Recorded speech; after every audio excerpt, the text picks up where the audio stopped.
Pronto, voltamos ao vivo. Agora eu acho que tá tudo ok. Vamos ver se vamos ver se o Juliano consegue entrar.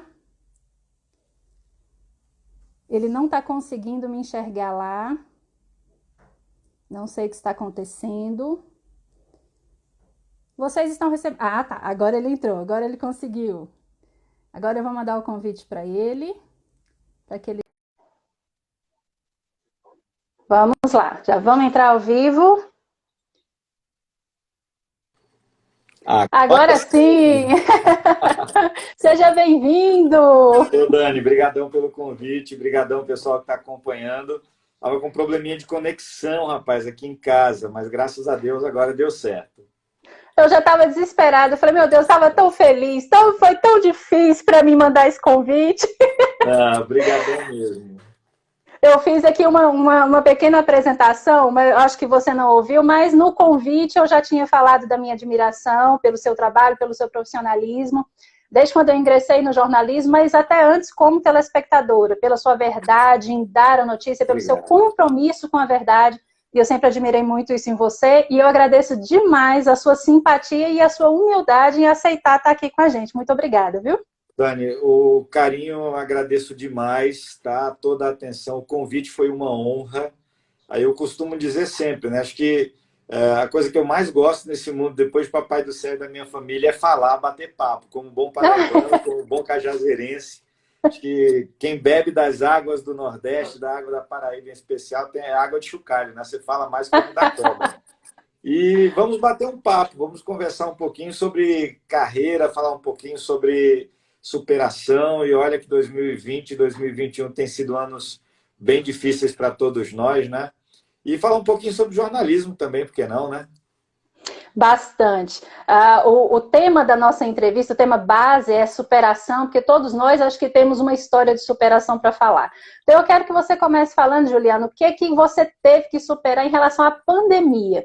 Eu sei que, assim, tirando os clichês, porque a gente teve que se isolar, todo mundo teve que se isolar, mas o que é que teve que modificar na sua vida, assim, de muito brusco em relação à pandemia que você nunca viveu na vida, que te marcou, assim, fortemente?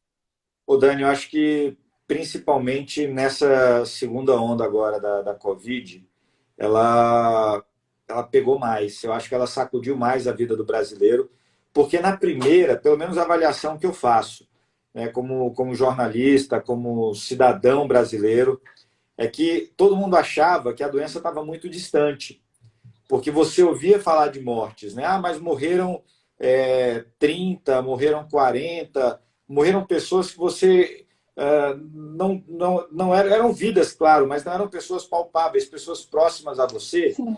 Então você imaginava, a pandemia está lá, a pandemia não está aqui, está tranquilo.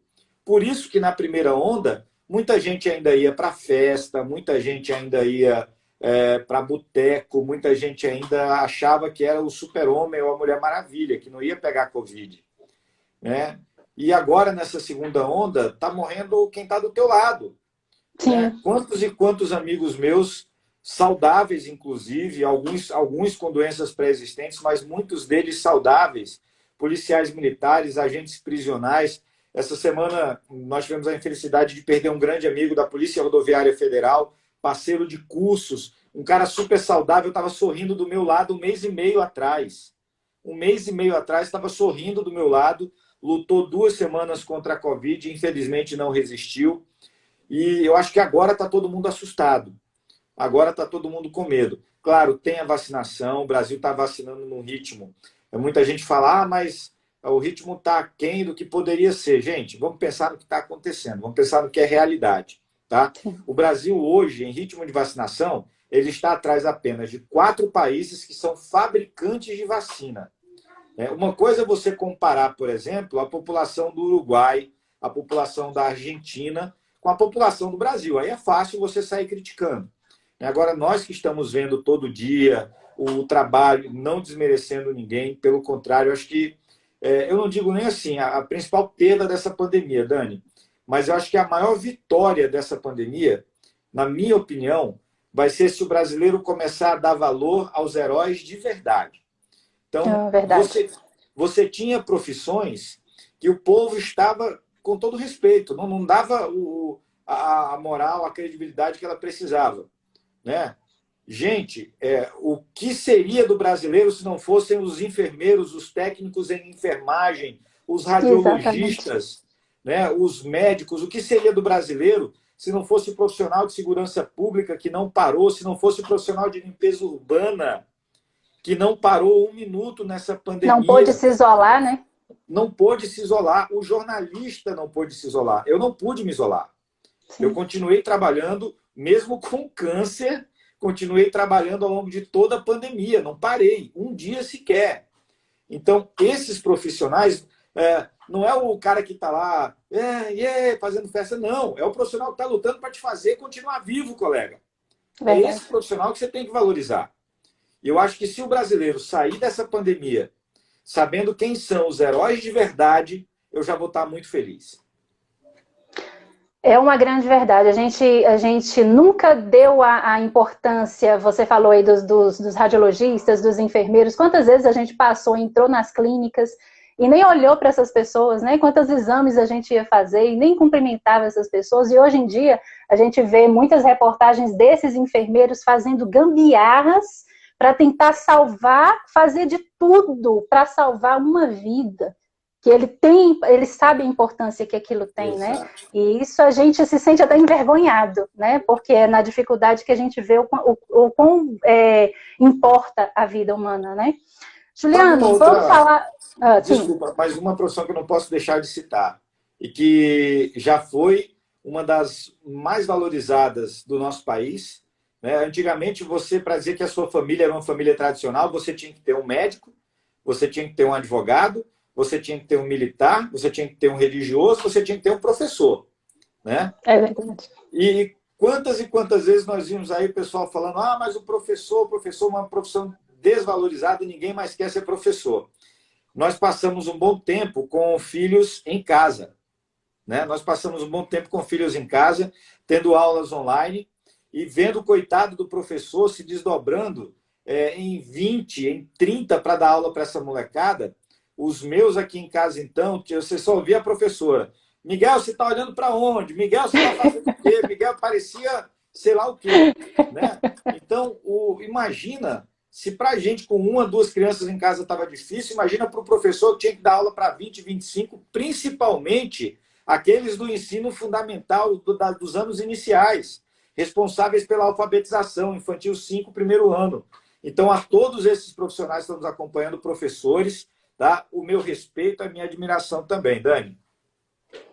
É verdade, eu sou de área escolar também, já fui de muitos anos e sei que a escola enfrentou muitas dificuldades, inclusive escola particular, porque foi um susto, né? Todo mundo teve que se inovar e, como o Juliano falou, meus parabéns também aos professores, aos diretores que tiveram que se virar, não Exato. só essas classes que a gente citou, mas principalmente essas que tiveram que se rebolar para entrar aí no novo normal. Juliano, vamos aliviar um pouquinho a conversa. Eu queria que você falasse um pouquinho sobre a sua trajetória no jornalismo. A gente conhece você aí de algumas mídias, mas eu queria que você falasse aí, resumidamente, porque a gente sabe que a sua carreira aí é longa, mas por onde você passou, o que você fez, o que te fez ser jornalista, que a gente sabe que você fala com muito amor, você dá notícia com muito amor, mas de como começou até você chegar agora no Repórter DF? Dani, eu sou filho de jornalistas, tá? Pai e mãe jornalistas. Tenho uma tia que está com o Papai do Céu, que também era jornalista. Minha mãe foi uma das primeiras repórteres de pista no Brasil a cobrir futebol. Mulher, Que legal! ainda nos anos 60, 70 mais ou menos. 60 não, se falar 60 ela me mata. 70. Tá? Meu pai também foi radialista, está com o Papai do Céu, foi radialista, jornalista a vida inteira. E justamente por ter esses exemplos, eu não queria ser jornalista, de jeito nenhum.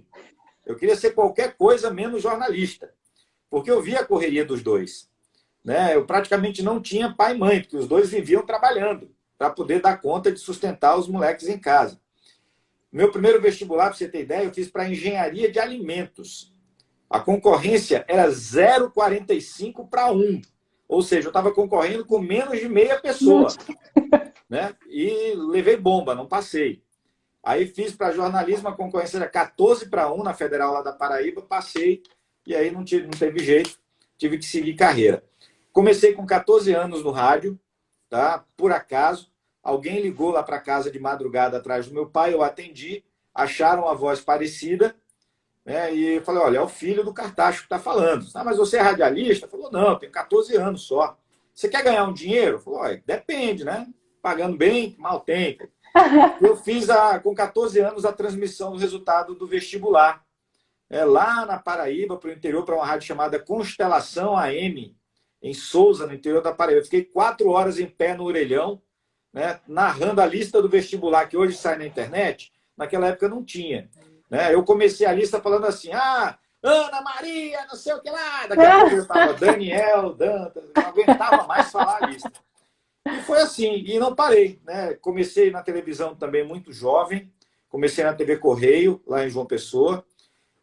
Tinha acabado de passar na universidade, no curso de comunicação, fui bater na porta da TV, falei com uma pessoa maravilhosa, foi meu primeiro chefe em televisão, Roy Lopes Sá, disse que queria um emprego, que era estudante de jornalismo, e ele perguntou, o que é que você sabe de televisão, menino? Falou, você ligar e desligar. Ele disse, não, para começar tá bom, né? Você vai ser auxiliar de produção. E aí não parei mais. Em 2000 vim para Brasília, aqui em Brasília eu vim passar 3 dias, né? Vim para o aniversário da minha mãe, não vou dizer de quantos anos para não apanhar, porque eu sei que ela está acompanhando também, já subiu o nome dela ali. Fiquei 3 dias aqui, voltei para João Pessoa só para acabar o noivado e pedir demissão. Vim embora para Brasília, apaixonei por essa cidade, não saí mais. Aqui eu conheci minha esposa, aqui eu tive meus filhos, as paixões da minha vida, não tem como não emocionar quando eu falo deles. E aqui eu fiz a minha carreira, realmente. Comecei na Rádio Câmara, um abração para toda a turma da Câmara dos Deputados. Comecei na Rádio Câmara, naquela mesma época eu fui assessor do INCRA, trabalhei na TV Educativa como repórter especial, na Rede TV, pouca gente sabe disso, apresentei um quadro de política aqui em Brasília, passei pouco tempo no SBT, até que em 2006 eu fui convidado para trabalhar na Record, na equipe que ia montar o Balanço Geral. E nessa brincadeira fiquei mais ou menos 15 anos na emissora, 13 apresentando o DF no ar e mais um ano apresentando o Balanço Geral Manhã. Saí em junho do ano passado e agora estou na TV Brasil num projeto maravilhoso, que é o Repórter DF, um programa gostoso de fazer. Vai ao ar de segunda a sexta na TV Brasil, a partir do meio-dia. Né? Quem não viu ainda, assista, está no YouTube, está no canal da TV Brasil na internet também. Qual é o horário? Meio-dia começa? Meio-dia em ponto, chama Repórter DF. E muita gente pergunta, Juliano, onde é que eu assisto? Então, o que é que eu faço? Na minha bio no Instagram, você vai entrar lá e tem o site da TV Brasil com o link como sintonizar. Por quê? Vai depender da sua operadora. Hoje muita gente tem TV a cabo ou tem parabólica na TV digital. Tá? Então, tem TV aberta, que é canal 2, tem TV a cabo, que é canal 16, tem canal a cabo, que é canal 26. Então, entra lá, dá uma olhada, olha só. A Solange está dizendo que assistia na Record, agora tem que assistir na TV Brasil também. Estou esperando você por lá. Dá uma olhadinha quando acabar a live, que lá tem o endereço direitinho no meu perfil. Quem tem a NET, não estou fazendo propaganda não, mas quem tem a NET, vai lá no 31 ou 531 que assiste Juliano. Eu assisto todo dia. Tem a TV Brasil Gov e tem a TV Brasil. É a TV Brasil. Isso, é a TV Brasil. A programação institucional. Exatamente. E como que foi essa experiência, Juliana, de mudar, de ter um jornal com outra cara? Porque a gente percebe uma outra cara no jornal, né? Com a sua característica, com o seu jeito de dar notícia, mas a gente percebe uma outra roupagem. Como é que foi para você? Você teve a liberdade de produzir? Como é que foi esse novo filho que nasceu? Fala pra gente. Olha, eu não digo nem que foi parto normal, foi parto natural, né? Foi mais do que normal. Como diria um grande amigo meu, o Dr. Nilson, né, que foi o médico que trouxe o Miguel e o Rafael para o mundo, mais natural que isso, só no pasto. Né? Foi uma coisa maravilhosa. Eu já estava decidido a não mexer mais com jornalismo, Dani. Já estava decidido. Eu tenho uma outra profissão, além de jornalista. Eu sou instrutor de tiro, certificado pela Polícia Federal. Sou apaixonado, sou atleta do tiro esportivo já há muito tempo. Eu já estava decidido a investir nessa área. E veio a proposta, né, logo depois, 2 dias depois de eu sair da Record, eu recebi o convite da TV Brasil. Eles estavam com a ideia, a pedido do presidente Jair Bolsonaro, de montar uma nova grade de programação mais voltada para o jornalismo, né? E essa grade teria no Rio, São Paulo e Brasília um espaço para programação local. E o pessoal da TV, aqui em Brasília, eles queriam algo diferente, com cara de Brasília, com cara de querido quadradinho. Né? Eu acho que eu já tenho essa cara, apesar de não Sim. ser andando de nascença, né? Eu já estou com esse perfil, já tenho essa cara, e acabou que eles me chamaram para fazer um teste. Falou, olha, não é um balanço geral nem um DF no ar, mas é um jornal de serviço voltado para a população. O foco principal é ajudar o povo, é mostrar o emprego, mostrar como é o lado bom da vida, sem deixar de ser notícia. Porque para Sim, mostrar bagaceira, já tem um monte de gente mostrando. Para mostrar verdade. desgraça, o mundo já mostra. Tá? Não é mascarar a notícia. É você se preocupar com algo que vai ajudar o cidadão. Poxa, por enquanto eu só tenho 15 minutos de jornal. Jornal Experiência. A tendência é que aumente esse tempo.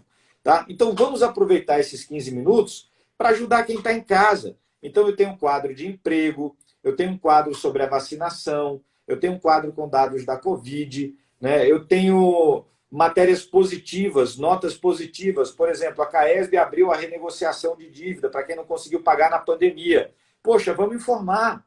Né? Uma coisa que eu descobri que ninguém sabia, o SUS, para quem tem colostomia, bolsa de colostomia, quem usa bolsa de colostomia, o SUS distribui as duas bolsas mais caras, as duas melhores que o mercado oferece. E ninguém sabia. Por quê? Não é interessante divulgar esse tipo de notícia no jornalismo comercial. Eu não sou comercial. Eu não tenho Verdade. interesse com audiência. Eu não tenho interesse em ganhar dinheiro para a TV. Eu quero dar notícia.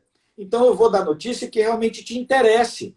Então vai no SUS, que é a mesma bolsa de colostomia. Eu uso bolsa de colostomia. A minha está aqui, inclusive, se sair algum barulhinho estranho, não sou eu, é ela, tá? A bolsa de colostomia, ela custa R$ 39. Imagina, você tem que trocar a cada 4 dias. Qual é o cidadão, principalmente no Brasil, que está com mais de 16 milhões de desempregados, que tem condições de pagar um negócio desse? E o SUS dá de graça e ninguém sabe.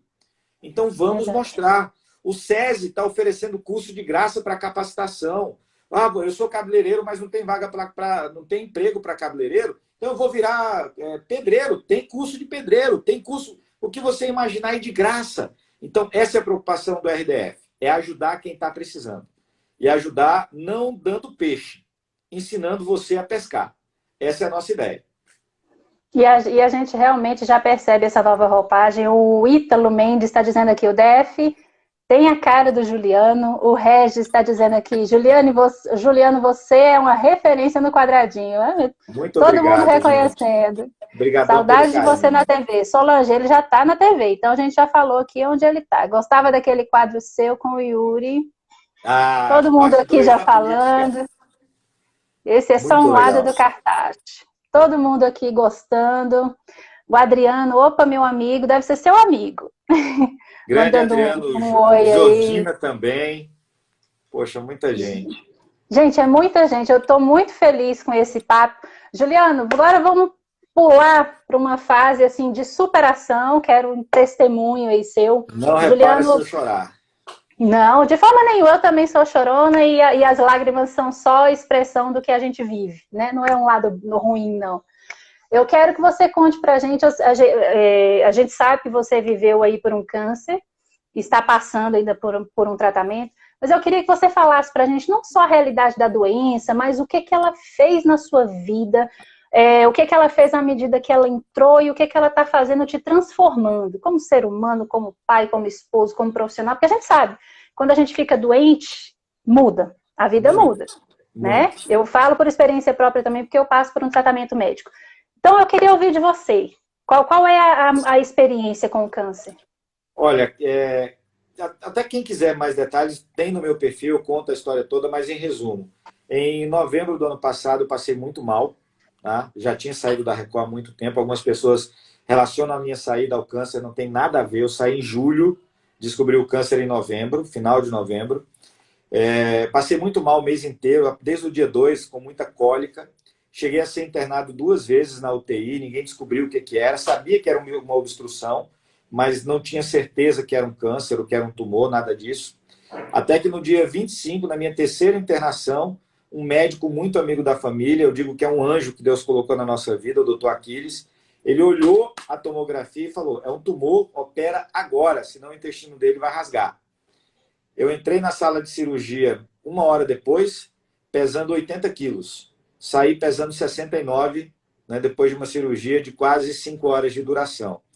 Ele tirou o tumor, graças a Deus, com extremidades livres, quer dizer, não tinha metástase para lugar nenhum, né, fígado limpo, pulmão limpo, tudo limpo, mas ele encontrou em 2 linfonódulos células cancerígenas. E ele falou, Cartacho, pode não ser nada, mas pode ser que alguma tenha escapado, porque se ela está viva no linfonódulo, para você que não sabe, o linfonódulo é uma espécie de filtro, tá?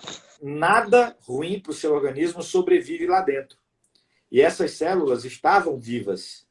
Ele pensou, se ela sobreviveu aqui, nada impede delas terem passado para o organismo.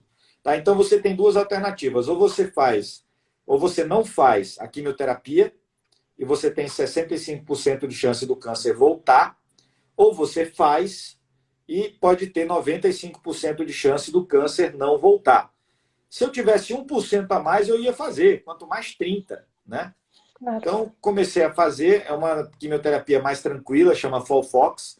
A cada 15 dias eu vou à clínica, passo 4 horas tomando medicação e mais 3 ou 4 dias em casa, né, com uma maquininha ligada no meu corpo, injetando quimioterapia. Não tive efeito colateral nenhum até a 7ª sessão. A partir da 7ª sessão, eu comecei a sentir alguns efeitos colaterais, formigamento nas extremidades dos pés e das mãos, gosto travoso na boca o tempo inteiro. E nessa última sessão, fiquei muito inchado, eu estou ainda muito inchado, e tive uma crise de arritmia no último sábado, que meu batimento chegou a 210 por minuto. Né? Então, assim, inclusive fui ao cardiologista hoje, falou que se eu não morri nessa, eu não morro mais do coração, porque a 210, se eu tivesse qualquer coágulozinho, qualquer coisa, eu teria tido um ataque cardíaco. Graças a Deus, não tive nada.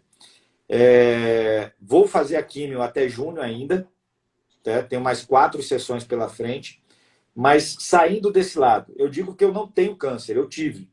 Tá? Eu tive câncer, eu estou tratando para que ele não volte. Tá? Mas eu queria aproveitar para fazer um alerta, principalmente para você que é homem. A mulher não, a mulher, eu tiro pela minha, ela espirra, vai no médico. Né? O homem, ele tem frescura, tem medo de médico, ele não vai... Eu não ia por medo de descobrir alguma coisa. O homem fala isso, pode ter certeza, mas que ele diga que não, ele não vai porque ele tem medo de descobrir que está doente. Porque o homem é frouxo. Homem é um bicho mole. Eu digo por convicção também que eu sou mole. Né? Então, assim, vá ao médico, principalmente você que está ali na faixa dos 35, 40 anos. Se você tiver histórico de câncer na família, né, alguém que descobriu um câncer, por exemplo, com 40 anos, a partir dos 30 você tem que fazer prevenção. Os meus filhos, por exemplo, a partir dos 30 anos, eu nem converso isso com eles agora, porque eles não têm que se preocupar com isso, são crianças. Mas a partir dos 30, eles vão ter que fazer acompanhamento também. A chance que eu tenho de DNA de passar para eles é de menos de 25%, mas já é alguma coisa. Então tem que ir. Tá? Vai no cardiologista, vai no proctologista, vai no urologista, procura médico. Hoje em dia você não tem nem desculpa, mas o plano de saúde está caro. Você tem clínicas da família que cobram R$80, R$90. Vai devagarzinho, vai fazendo os exames. Tá? Não tenha como não fazer. Aí acontece como o Juliano. Eu tinha plano de saúde, eu tinha bons médicos para ir atrás, eu tinha tudo. Nunca cuidei. Descobri, se o câncer não tivesse entupido o meu intestino, Dani, eu teria descoberto daqui a 10 anos, quando já for. 10 não, daqui a 10 eu estava morto. Daqui a 3, 4, 5 anos, já com câncer espalhado para o corpo inteiro. Né? Então já era tarde para salvar. O câncer de intestino é um câncer muito comum, ele atinge muitos, mas muitos brasileiros todos os anos, tá? Só que é um câncer curável em 95% dos casos, se descoberto precocemente. O que tem que fazer é consulta, tem que ir no médico. Tá? Não pode achar que é o super-homem. Vai ter uma hora que vai dar ruim, então vai no médico. E aí você perguntou o que é que mudou com relação ao Juliano Cartacho, a família. Eu te digo uma coisa, eu sempre fui um homem muito apaixonado por minha família. Uma coisa que eu lembro com 14, 15 anos, meus pais separaram, eu era muito jovem. Eu era criança, tinha 5 anos, meu irmão mais novo tinha 4. E eu fui criado pulando de galho em galho, na casa de um tio, na casa do outro tio, na casa da mãe um tempo, na casa da avó. Mesmo sem que meu avô me quisesse lá, eu fui criado na casa dele à força. E eu me pegava muitas vezes rezando e pedindo a Deus uma família. Que eu pudesse ser o pai que eu não tive, que eu pudesse dar o carinho que eu não tive de pai. Eu pedia muito isso. E eu pedia a pessoa que fosse a minha companheira perfeita. E Deus me deu uma mulher tão perfeita que ela nasceu no mesmo dia que eu, que era para ter certeza que era ela. Nossa, Então a gente que faz linda. aniversário no dia 17 de março.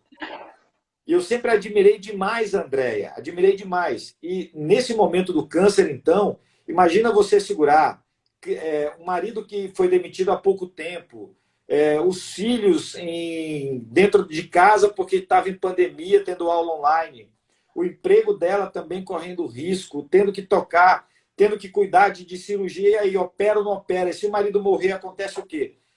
Eu não sei de onde, eu sei, tá ali, ó. Jesus, Maria e José. De onde que a Dedé tirou essa força?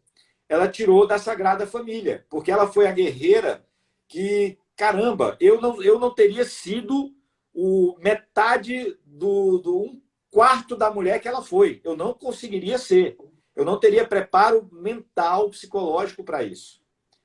Então, se eu já amava minha esposa, se eu já admirava minha esposa, hoje eu admiro muito mais, eu amo muito mais e principalmente eu respeito muito mais, tá? Por todos os exemplos que ela me deu. E os meus filhos, eles foram a minha fortaleza e eles são minha fortaleza o tempo inteiro. Cada um do jeitinho dele, né? O Miguel foi o meu enfermeiro. O Miguel, eu lembro, a primeira vez que eu fui trocar minha bolsa de colostomia, morrendo de vergonha, porque é cocô que sai disso aqui, né? E ele chegou do lado e falou: papai, eu vou ser o seu enfermeiro. Ele pegou a bolsinha do kit, colocou assim na cama e saiu espalhando os produtos. E ele ficou do lado, olhando a Andréa limpar aquilo, fazendo tudo. Eu passei mal no último final de semana, era ele que estava do lado, perguntando: papai, você está bem? Papai, vamos fazer isso, papai, vamos fazer aquilo outro. E o Rafinha, apesar de ser mais tímido, ser do jeitinho dele, é aquele que faz você sorrir. Né? Você está ali todo triste, ele chega, faz uma palhaçada, faz uma dancinha do bumbum. Então, assim, eu tenho 2 arcanjos na minha casa. Né?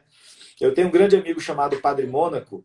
Ele é militar, está na reserva, foi lá para o interior já de Minas Gerais. E o Padre Mônaco, ele fez um post no dia que o Miguel nasceu, dizendo o seguinte: nasceu Miguel, defensor da igreja.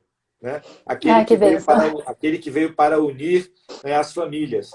E aquilo ali me marcou demais. E o Miguel é aquele arcanjo. É o arcanjo guerreiro que veio realmente para fortalecer. E o Rafa veio para curar qualquer cicatriz que eu tivesse. O Rafa é o meu arcanjo da cura.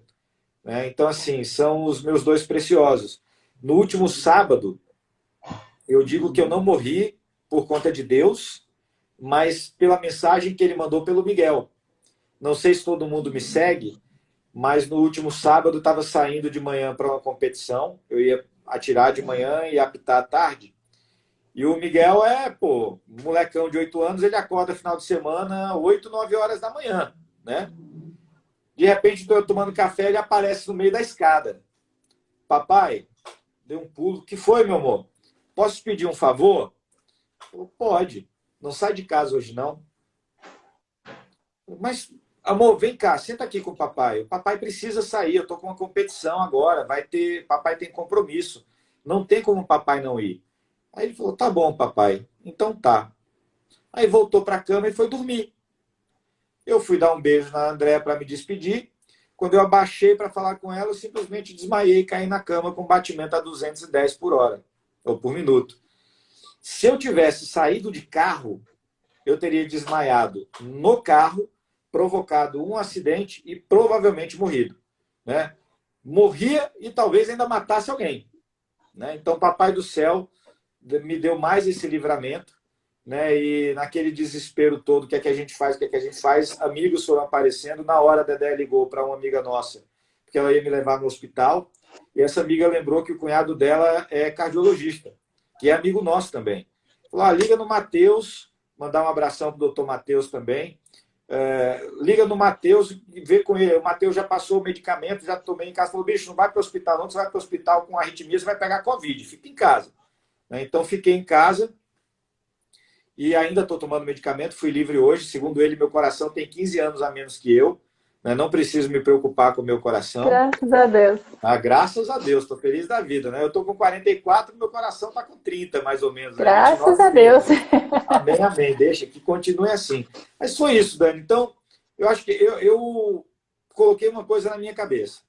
A minha vida inteira, eu sempre pensei em trabalho, trabalho, trabalho, trabalho, para poder ter condições para minha família. Porque eu não passei fome quando era menino, porque minha mãe pedia comida até em vizinho para a gente não passar necessidade. Eu comecei a trabalhar com 12 anos vendendo empada no meio da rua. O meu irmão, com 11, ia comigo vendendo empada de porta em porta lá em Guajará-Mirim, Rondônia, onde minha mãe morava na época. E eu não queria aquilo para minha família de jeito nenhum. Só que eu aprendi que se eu não estiver aqui, é pior ainda. Então, primeira coisa, gente, preocupar com a sua saúde, com a saúde dos seus e com quem está aqui do seu ladinho. O Miguel chegou para mim ano passado, enquanto eu ainda estava trabalhando na Record, eu entrava lá às 3h30 da manhã e saía 2, 3 horas da tarde. Um dia o Miguel chegou para mim, sempre o Miguel, eu digo que o nome dele tinha que ser Gabriel, porque ele é o arcanjo anunciador, Anunciador. O Miguel chega, toda vez ele que traz a mensagem. Aí o Miguel chegou para mim um dia e falou, papai, por que você só ri na televisão? Porque em casa eu estava sempre sério, estava sempre de cara fechada. Quando falava com eles era para dar bronca. Do que adianta você pedir a Deus uma família abençoada e você não ser um pai abençoado para aquela família? Adianta de alguma coisa? Então, eu decidi ser esse pai.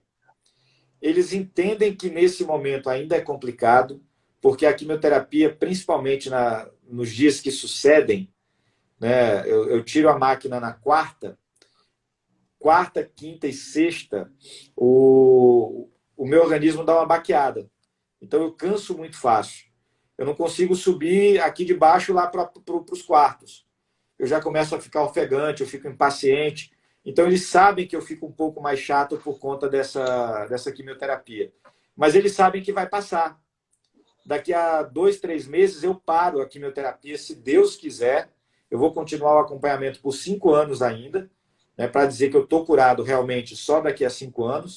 Eu sei que eu estou, mas o médico precisa desses 5 anos para dizer, pela regra dos homens, que eu estou curado. Eu sei que para Deus eu já não tenho mais nada. Já foi. Já foi embora. Essa eu já venci, já está na conta.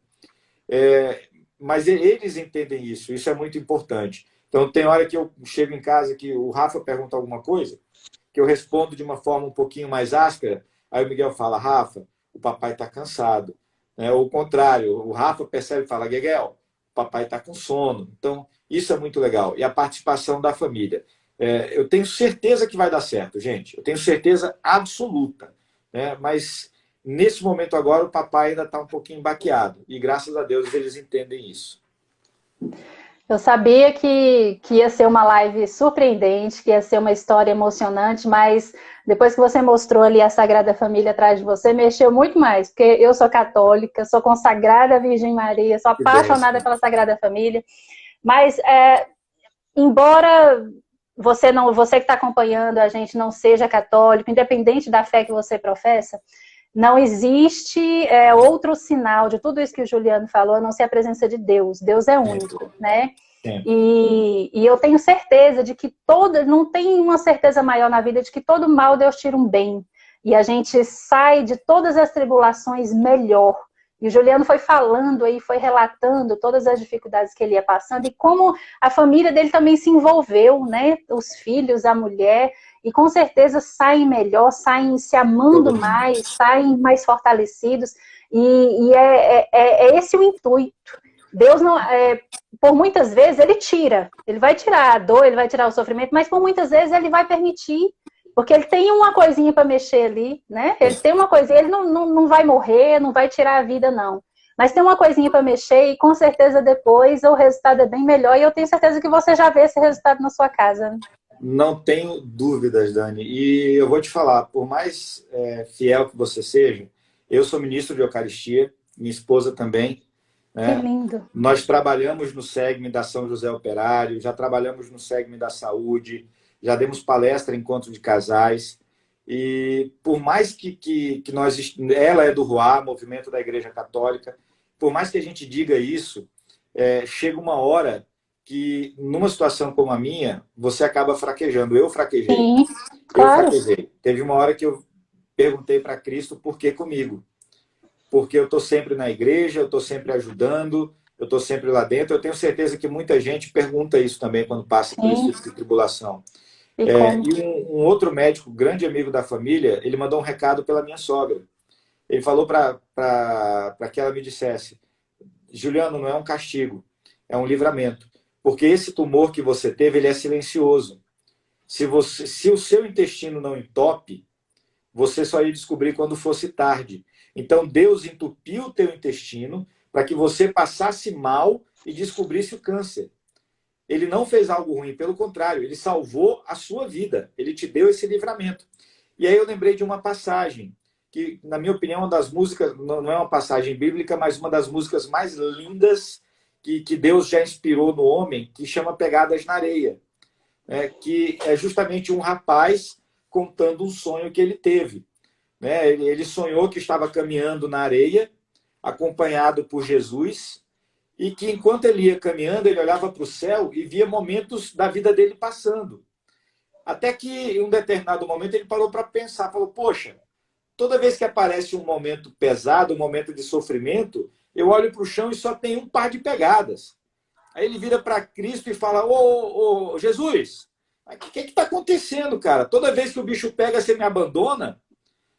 Aí Jesus começa a rir com aquele olhar sereno dele, né?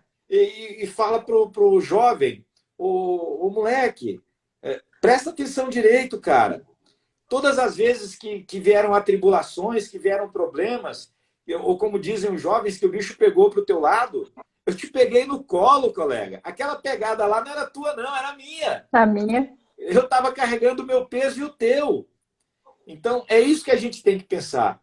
Por mais difícil que aparente ser o momento, por mais difícil que seja a situação, você não está sozinho. Deus está te carregando no colo. Né? Mesmo com toda a chicotada que nós demos nele, mesmo com o madeiro romano que nós pregamos ele lá, sabe? Ele nos carrega todo santo dia. Coloca isso na cabeça. E quando acontecer alguma coisa, hoje eu tenho essa noção. Se eu der uma topada no pé da cama, a culpa é minha, mas eu tenho certeza que a cura foi Deus que deu. Com certeza. Com toda certeza, porque ele é misericórdia, né? Por mais Sempre, a gente o pode tempo fazer todo. qualquer coisa, mas a misericórdia dele é imensa. Gente, eu tô emocionada aqui, desculpem, porque a história do Juliano é muito bonita mesmo, Agradeço, mas Deus. eu tenho certeza, sempre, e aqui tá todo mundo falando, logo, logo estará 100%, ele já tá 100%, né? Já deu tudo Amém, meu Pai. certo, Amém. todo mundo aqui tá te dando mensagens de apoio, mas todo mundo confirmando a sua cura. Deus é Amém. maravilhoso, Deus é amém, perfeito. amém, Deus é perfeito. Linda mensagem, eu tenho certeza que para tudo Deus tem um propósito e você tinha muito a falar para a gente. Até mudei o roteiro da entrevista, eu não vou mais perguntar sobre jornalismo, porque é sobre vida que a gente está falando aqui. Amém. E é uma pena que a gente já está terminando. Então, para terminar bem, Juliana, que você ainda tem algum sonho, algum projeto profissional, pessoal? O que você vê para frente depois disso tudo, depois das tribulações, superando tudo isso? O que você vê na sua frente? Olha, o que eu mais quero hoje, eu já sonhei com muita coisa, viu, Dani? Vou ser sincero contigo, eu já sonhei com muita coisa. Hoje o que eu quero é viver. Hoje o que eu quero é viver. Eu quero ver os meus filhos crescerem. Eu quero, se Deus quiser, segurar os filhos dos meus filhos no colo, né? Infelizmente, meu pai não teve a oportunidade de conhecer o Rafa. Papai do céu chamou ele. O Miguel ele conheceu, mas o Rafa, ele não teve essa oportunidade. E eu quero aproveitar esse tempo com qualidade, né? Porque uma coisa é você estar presente de corpo. Eu quero estar de corpo, de alma, de coração. Eu tenho um horário para entrar na TV, mas eu já deixei isso bem claro para todo mundo, que a prioridade é a minha família. Então, hoje, por exemplo, eu estava saindo de casa às 6h40 da manhã, os dois acordaram. Desculpa. Eu falei, ó, papai, eu quero tomar café com você. Como é que eu saio de casa? Aí lá vou eu para a cozinha, fazer café para os dois, tomar café com esses meninos. Eu faço questão, eu durmo do lado deles toda noite. A Dedé vai me buscar na cama. Aí um dia eles chegam, papai, você vai dormir com quem hoje? Aí um dia eu durmo com o Miguel, um dia eu durmo com o Rafa. Aí a Dedé termina de trabalhar, vai lá na cama, amor, vamos dormir. Aí lá vou eu pro meu cantinho. Acho que hoje o que eu quero para o futuro e o que eu desejo para todo mundo que está acompanhando a gente é vida. Tá? Esse momento vai passar, eu não tenho dúvidas disso. Tá? Esse momento vai passar, Deus está olhando por cada um de nós. Não adianta só também contar com a ajuda divina, eu sei que Ele é tudo, mas cada um tem que fazer a sua parte. Use máscara, lave as mãos, evite aglomeração. Se puder ficar em casa, fique. Se tiver que trabalhar, meu amigo, vá. Vá, porque ninguém vai colocar comida na sua mesa se você não for atrás. Mas vá com cuidado, tá bom? Porque se você for e morrer, quem que vai cuidar da sua família aqui também? Tem todos esses lados. A gente tem que olhar, né, para um lado, tem que olhar para o outro também. Tem que tomar todo esse cuidado. Mas vai passar. É isso que importa. Confie em Deus que vai passar. Tá bom? Então, Dani, para você, para todo mundo que está me acompanhando agora, estou à disposição no Instagram. Se alguém quiser me chamar para conversar depois, fica à vontade. Quiser perguntar sobre o programa, eu falo depois, tá bom? Mas o que eu desejo para todos vocês é vida. Vida com qualidade, vida com amor, vida com segurança e principalmente vida com fé em Deus. Porque sem Ele, ó, não adianta nada ter vida, tá bom? Beijão para vocês. Um beijo, querido. Muito obrigada. Que Deus te abençoe e que você realmente realize tudo com a sua família e continue sendo esse paizão e esse esposo exemplar que você é. Um beijo. Amém. Tchau, tchau. Até mais. Até.